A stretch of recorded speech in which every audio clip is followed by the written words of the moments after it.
Olá, queridos amigos do nosso blog. Hoje, um dia tão lindo de sol, então resolvemos falar a respeito do amor. Aquele amor, né, que cada um consegue expressar diante de determinadas pessoas, situações, e que a gente usa um termo, uma palavrinha muito pequena, amor, para expressar uma gama imensa de situações, sentimentos, emoções. Alguns idiomas, né, embora o português seja um dos idiomas mais ricos que existam, com certeza alguns idiomas privilegiam nessa área melhor, tendo mais do que uma palavra, um termo, para expressar o amor. Né? O amor que a gente pode sentir por uma mãe, por um filho, pelo marido, pela mulher, por um amigo. O amor que a gente pode sentir pela humanidade. O amor paixão. O amor que as pessoas às vezes têm pelas coisas materiais. A pessoa diz, eu amo esse doce. Será que é tudo igual? Então, toda vez que eu preciso fazer reflexões a esse respeito, eu aprendi que o dicionário é um bom professor. Deixa eu compartilhar com vocês algumas coisas que eu vi. Todo mundo hoje acha que temos o Dr. Google, que resolve tudo, mas os dicionários, no Brasil temos 2 ou 3 ótimos dicionários, o Wise, o Aurélio, e eles são uma fonte bem rica. Diz o dicionário Wise a respeito do amor o seguinte, que amor seria, por exemplo, apreciar, gostar. E isso aí tem uma gama de coisas, né? Você apreciou um passeio, gostou do passeio, um filme, uma comida, um evento. Mas também pode ser copular, possuir, olha que coisa interessante. Pode ser gostar, adorar, estimar, prezar, querer bem. Amor também pode ser, segundo o dicionário Wise, honrar, respeitar, venerar. Pode ser adorar, cultuar, idolatrar. Olha que coisa interessante. No Brasil hoje a gente idolatra ídolos, pessoas, que às vezes nem tanto, né? E o Aurélio, então, é riquíssimo, e aqui eu gostaria de refletir com vocês um pouco. Amor pode ser querer muito bem. Interessante, querer muito bem é uma forma de amar. Sentir ternura ou paixão. Ter afeição, dedicação, devoção. Prezar. Sentir prazer em alguma coisa, disse que amou. Apreciar muito, gostar. Praticar ou realizar o amor físico, possuir. Amor, muitas vezes, segundo o Aurélio, numa das concepções, é desejar, querer. Também pode ser preferir e escolher. Eu escolhi aquele, eu preferi aquele, porque no fundo é o que eu gosto. Ter amor, estar enamorado. Ser propenso ao amor ou capaz de amar. Experimentar um sentimento mútuo de amor, ternura, paixão. E o último, votar amor a si mesmo. Vocês podem ver que as possibilidades são infinitas. Mas vamos começar na base da nossa discussão, que é a seguinte. Jesus nos ensinou que poderíamos resumir todas as suas leis, aquilo que poderia nos levar ao caminho, digamos, da possível salvação. Ele diz que se amássemos a Deus acima de todas as coisas, né? Com todas as nossas forças, Este seria o primeiro, o maior mandamento, mas qual é o segundo, tão importante quanto o primeiro? Amar ao próximo como a si mesmo. Fazer isto, estareis salvo. Isto resume toda a lei, todos os profetas, nos ensina Jesus, nosso mestre querido.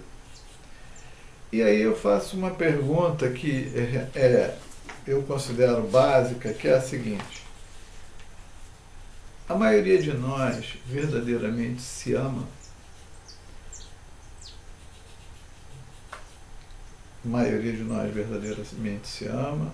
Porque eu vejo pessoas que se tratam tão mal, que padecem de dores íntimas, pessoais, emocionais, às vezes por 20, 30, 50 anos, não buscam ajuda. Talvez seja aquele sofrimento que não dá aquela dor como uma dor de dente, uma dor de ouvido, mas que incomoda o tempo todo.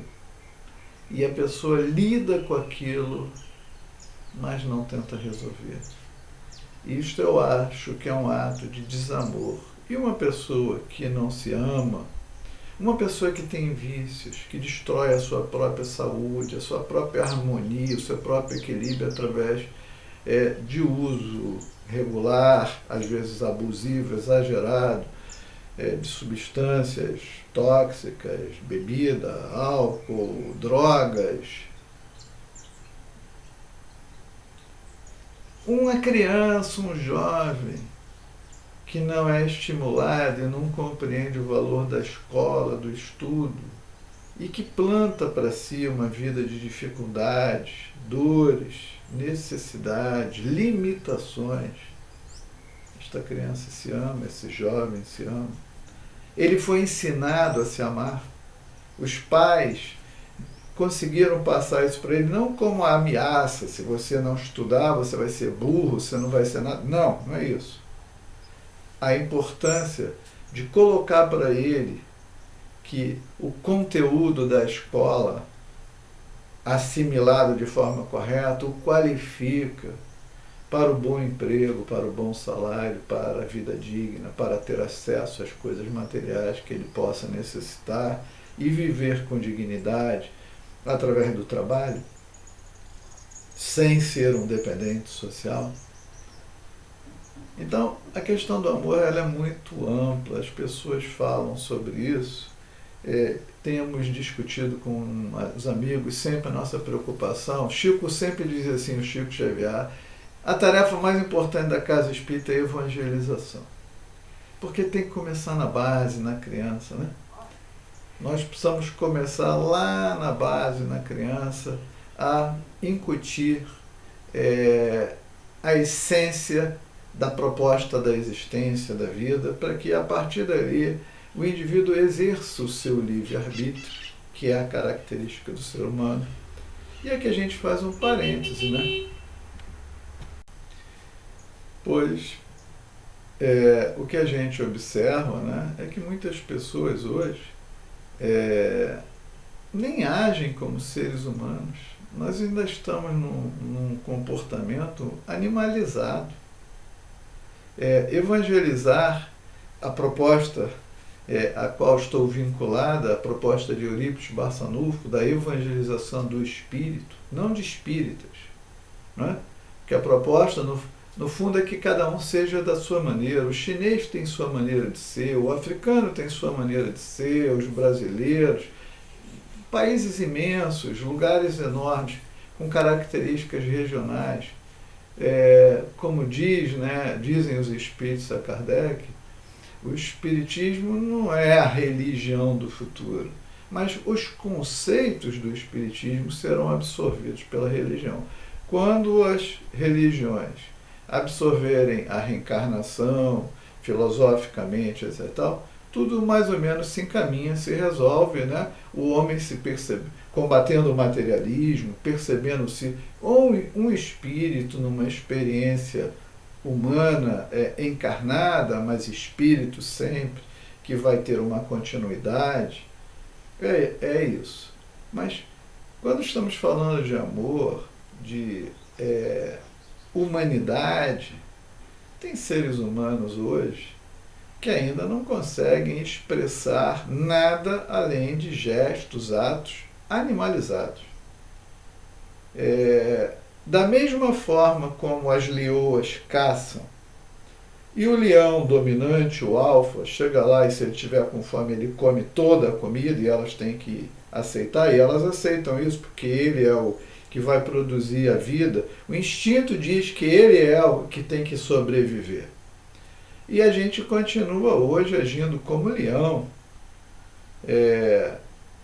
nas nossas pequenas relações, cada um de nós, assim como a gente vê isso em planos maiores, através de pessoas de expressão, políticos, etc. e tal, em que eles agem exatamente como leão, sem nenhuma preocupação em compartilhar o alimento, pouco que seja, com aqueles que estão ali.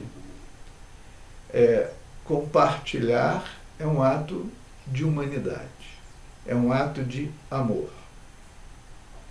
Que o egoísta, aquele que é dominado pelo ego, pelo instinto, ele nem mesmo consegue expressar. Então, nas nossas discussões a respeito da evangelização, primeiro a gente tem que tornar o indivíduo humano, ser humano, para depois ele até conseguir compreender as coisas do espírito, porque senão fica difícil. Bom, nós vimos aqui uma infinidade de expressões que poderiam chamar-se de amor, mas que não são, né? Quando a gente fala eu amo essa comida, a comida a gente pode apreciar, né? Mas, na verdade, se nós tivermos o básico, é bom lembrar, no nosso lar só tem caldinho, né? Se nós tivermos o básico que nos sustente a estrutura física com os nutrientes suficientes, já temos que sempre agradecer. Obviamente, todos nós gostamos de uma boa alimentação, um prato diferente de vez em quando, uma coisa especial. Mas isso no fundo, tudo isso é supérfluo, né? E quando estamos falando de amor, e comentamos, por exemplo, a respeito do jovem, da criança, né? A criança que não estuda, ela não se ama, porque ela planta uma vida de dificuldade. A pessoa que adquire e mantém um vício, com certeza ela não se ama. E aí, se a própria pessoa não se respeita, não se ama, qual é a capacidade dela de amar ao outro? É sempre bom a gente lembrar o seguinte: para a gente poder oferecer alguma coisa, nós precisamos estar bem. Se eu estou aos pedaços, como é que eu posso oferecer? Vamos nos lembrar do avião. Acho que a maioria de nós já teve a oportunidade de fazer uma viagem de avião. E quando o avião está ali pronto para decolar, os funcionários lá, os comissários de bordo, dizem: olha, nós vamos demonstrar algumas regras de segurança. O avião voa numa altitude muito alta. E, obviamente, lá o oxigênio não existe ou é muito escasso. E não poderíamos respirar ali dentro, e poderíamos todos morrer se faltar ar dentro da cabine do avião. Então, a pessoa que demonstra diz: em caso de despressurização da cabine, cairão máscaras automaticamente. Pegue a sua e coloque, respire, viva, sobreviva.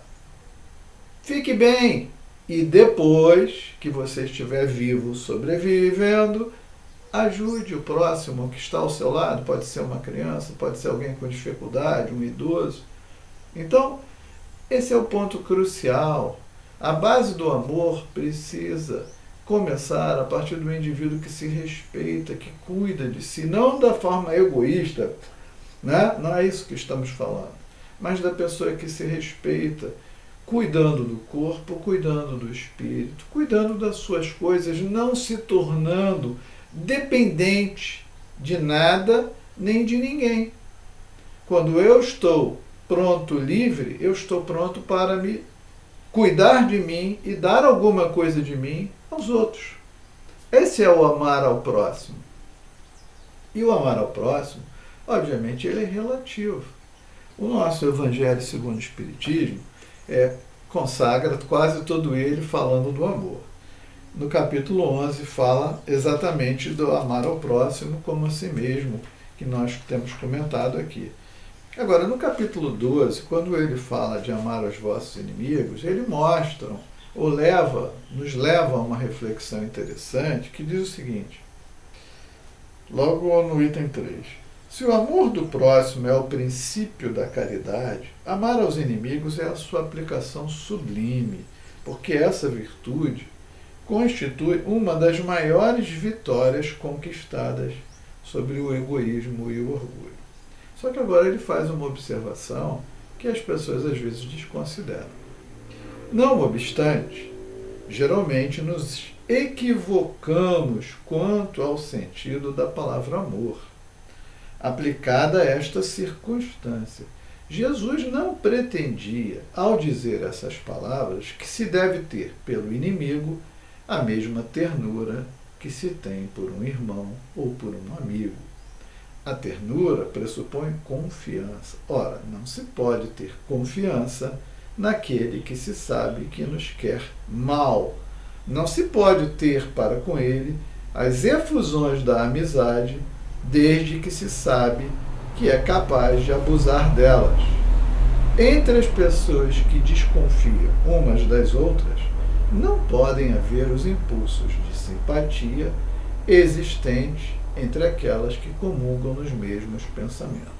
Não se pode, enfim, ter a mesma satisfação ao encontrar um inimigo que se tem com um amigo.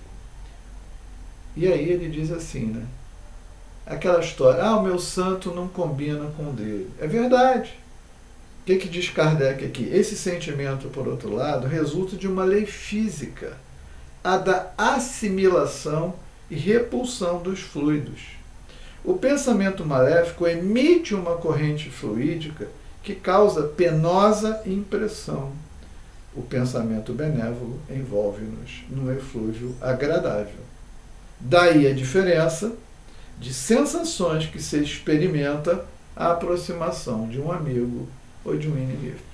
Ou seja, não é a mesma coisa, né? Quando a gente sabe que a pessoa não tem simpatia por nós, ou nós não temos por ela, ou isso é mútuo, ou vice-versa, temos muita simpatia, não é a mesma coisa encontrar alguém simpático e alguém antipático. E aí, o que ele nos explica?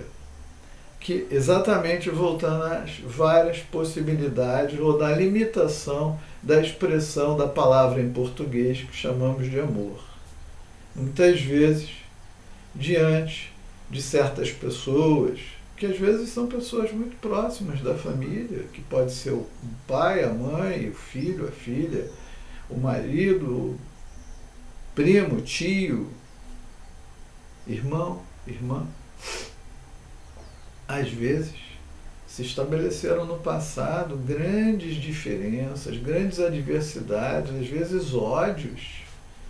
Pessoas que às vezes se machucaram, se mataram, se enganaram, traíram, até por diversas encarnações que são colocadas dentro do mesmo ambiente familiar. Reencarnação, a grande justiça de Deus.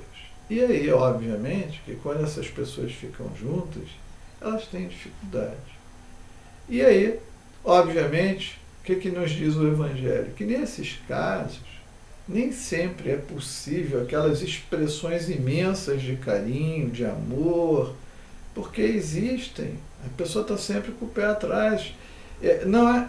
Às vezes aquilo não está nesta existência, de forma nenhuma está nessa existência. Às vezes o lar é até harmonioso, os pais conseguiram, de alguma forma, quebrar aquela situação anterior, mas lá atrás está o registro. Ele me machucou, ela me machucou, ele me fez isso, ela me fez aquilo. A pessoa não sabe, é inconsciente, mas ela tem aquela distância, ela não quer chegar perto. O fluido não combina. Às vezes você vê vários irmãos, esses dois se entendem tão bem, aqueles dois se entendem bem, mas esse aqui não se entende. É assim que funciona. Porque aí está, os fluidos, né, são antagônicos. E Nesse caso, qual seria a expressão mais adequada para, já que o amor pleno, aquele amor carinho, aquela gostosura de estar com a pessoa, às vezes não é possível.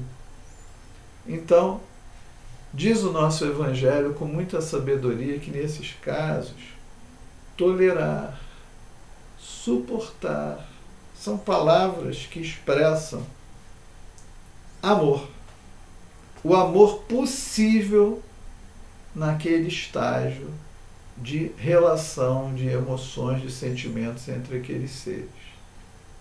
Então, é uma palavra ampla, pequenininha, em que a gente a usa para uma infinidade de situações, mas que nós deveríamos refletir um pouco mais. E as pessoas, muitas vezes, vinculam amor a expressões de carinho, de agrado, de afeto. Isso é ótimo. Isso é ótimo. Mas eu já escutei muitas vezes em muitas famílias: o meu pai não me ama. Quem faz atendimento fraterno escuta de tudo, não é? Meu pai não me ama, etc. Tal. Seu pai não ama você. Por quê? Ele não me deu atenção, ele não presta atenção, etc. Olha só. Que horas seu pai sai para trabalhar? Ele sai cedo, às vezes eu nem estou acordado. Que horas ele volta do trabalho? Ele volta às 7h30, 8 horas da noite. Interessante. Quer dizer que seu pai sai antes de você acordar e chega às 7h30, 8 horas da noite. Você sabe onde seu pai trabalha? Não sei muito bem. Você sabe o tipo de trabalho que seu pai faz? É um trabalho agradável, desagradável? É um trabalho fácil, em condições adequadas? Ou é um trabalho feito em condições, às vezes, extremamente difíceis, adversas, um trabalho pesado, um trabalho difícil, num ambiente agradável ou desagradável? Tem ar-condicionado? Não, meu pai trabalha na rua. E ele tem um chefe? O chefe dele é uma pessoa justa, injusta? As condições de trabalho que são oferecidas para ele são as mais propícias? Estou falando do pai, mas poderia estar falando da mãe também, obviamente. Então a pessoa diz: meu pai não me ama, minha mãe não me ama. Será que passar o dia todo, às vezes em condições que a pessoa, se fosse para ela, não faria, mas em benefício do filho, dos filhos que estão em casa, ela suportou toda aquela jornada, todas aquelas dificuldades e adversidades? Isto não é um ato de imenso amor? A gente precisa ler nas entrelinhas. E aí eu pergunto no atendimento fraterno: você já pensou a esse respeito? Será que essa não é a grande demonstração de amor que seu pai ou sua mãe tem por você? Eles talvez gostariam de ter melhores condições e passar mais horas com você, momentos prazerosos, vendo você fazer um esporte, uma apresentação na escola. Mas se eles fossem à apresentação, não seriam eles talvez demitidos da empresa em que trabalham? O emprego hoje é tão difícil. Será que ele não foi ou ela não foi por má vontade? Ou simplesmente porque não pôde ir? Gostaria de estar presente. E aquele pai que tem uma vida sacrificada, que não teve acesso à instrução e educação, que faz esforços extraordinários, aquela mãe, para que o filho tenha a oportunidade de estudar e se formar e ter uma vida diferente, mais digna, e o filho, a filha às vezes dizem que o pai e a mãe não os amam. Precisamos mudar essa perspectiva e enxergar com olhos de ver. Então, na nossa língua, eu acho que o amar, muitas vezes, ele se expressa como suportar, como tolerar, como renunciar em benefício do outro, ceder. Eu gostaria de passar aquelas férias, ou trocar o automóvel, ou comprar uma outra roupa para mim, mas eu não vou fazer isso em benefício do meu filho, da minha filha, que tem uma necessidade que eu coloco em prioridade e renuncio ao prazer ou à minha vontade de ter uma coisa em benefício do outro. Isso não é amor. E isso não é percebido, não é? Perdoar. Vamos pensar um pouco no perdoar. Perdoar não é amar. Uma pessoa que nos fere continuamente, que sempre que chega é desagradável, arranja problema, confusão, desnecessariamente. A gente sabe que a coisa está lá atrás, né? Em outras encarnações, se estabeleceu o desajuste. Mas às vezes nesta existência, muito esforço foi feito para superá-lo, mas a pessoa se mantém lá. E você oferece o perdão. Exatamente como Jesus, quantas vezes? Quantas vezes necessário? Perdoar é amar. Então, eu gostaria de deixar uma reflexão para vocês sobre a questão do amor, porque o amor tem sido banalizado. Eu amo essa comida, eu amo essa roupa, eu amo viajar. Nós deveríamos amar a nós, pessoas, deveríamos gostar das coisas. Eu acho que já é um bom começo. Uma vez um amigo disse isso e eu agradeço a ele. Eu acho que o amor deve ser algo tão profundo para nós amarmos a Deus, adorarmos, venerarmos, respeitarmos a Deus. E deveríamos usar o amor para nós e para as pessoas. Obviamente, podemos amar os nossos irmãos animais, amar a natureza, mas não banalizar o sentimento de amor em coisas materiais que desaparecem, que ficam para trás, que com certeza não levamos conosco quando viajamos definitivamente para a nossa verdadeira pátria espiritual. Então, fica essa mensagem, essa reflexão. Esse tema não se esgota, obviamente. São só reflexões que eu gostaria de trazer para vocês a respeito do amor. Deixo um abraço carinhoso, um beijo para todos. Amemos muito, sejamos humanos, deixemos a nossa animalidade de lado, sejamos humanos para percebermos finalmente que somos espíritos, seres cósmicos, que são unicamente fruto, produção, criação do amor de Deus, que é amor o tempo todo e que só sabe fazer uma coisa: amar, amar, amar. Muito amor, muita paz.